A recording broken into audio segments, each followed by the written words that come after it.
सातारा जिल्ह्यात पाटण तालुक्यात 3 वर्षापूर्वी भूस्खलन झाले। यामध्ये अनेकांचे संसार उद्ध्वस्त झाले, अनेक जणांना आपले प्राण गमावावे लागले। या सर्व नागरिकांनी त्यांची हक्काची घरे गमावली। आता त्यांना हक्काची घरे देण्यासाठी पालकमंत्र्यांनी जोर लावत एकूण 155.42 कोटीचा निधी मंजूर करून आणला। कामेही चालू झालीत, मात्र हे काम खरोखर चांगल्या प्रतीचं होतंय का निकृष्ट दर्जाचे याला ग्रहण लागले आहे हे तुम्हीच ठरवा।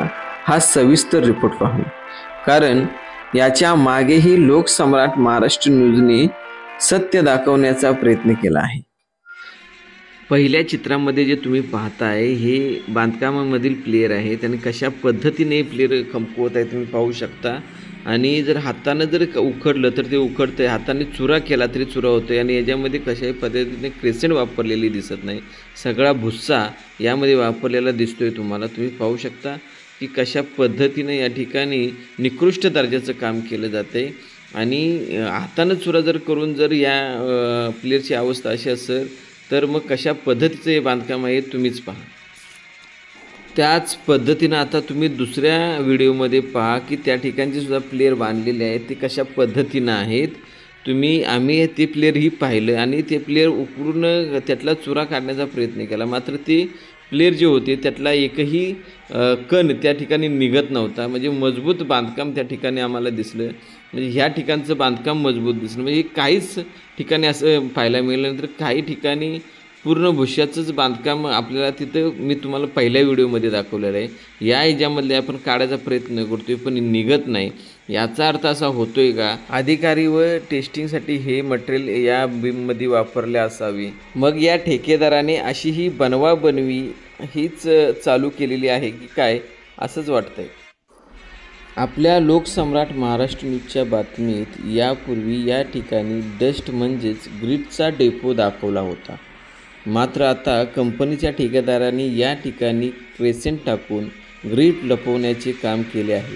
तरीही या व्हिडिओमध्ये पाहू शकता की कशा पद्धतीने हे काम येथील कामगार करून दिशाभूल करण्याचे काम करत आहेत। त्यामुळे कंपनीचे खायचे दात वेगळे आणि दाखवायचे वेगळे असंच यातून दिसत असले तरी यांना मात्र वरदहस्त कोणाचा आहे हेच बघणं महत्त्वाचे आहे।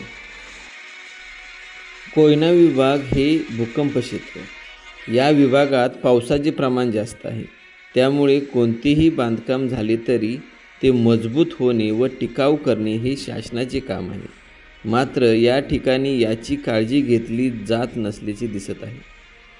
या ठिकाणी बांधकाम हे भाजी विटामध्ये होणे गरजेचं होतं, मात्र या ठिकाणचे बांधकाम हे जांभा विटामध्ये होणार असल्याचे बोलले जात असून तसं दिसूनही येत आहे। जर का हे बांधकाम जांभ्या विठामध्ये झाले तर पावसामुळे या जांभ्यामधून पाणी जिरपून घरामध्ये ओलावा होणार, जांभ्या दगडामुळे चिराही जाण्याची शक्यता आहे।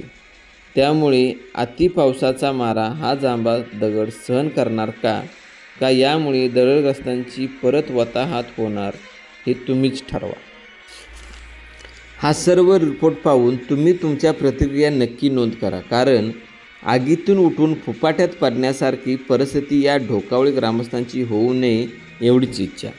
या संबंधित पाटण तालुक्याचे प्रतिनिधी व सातारा जिल्ह्याचे पालकमंत्री त्याचबरोबर बांधकाम मंत्री पुनर्वसन मंत्री लक्ष देऊन आढावा घेऊन योग्य कारवाई करणार की ठेकेदारांची मुजोरी चालतच राहणार हे बघणं जास्त गरजेचं आहे।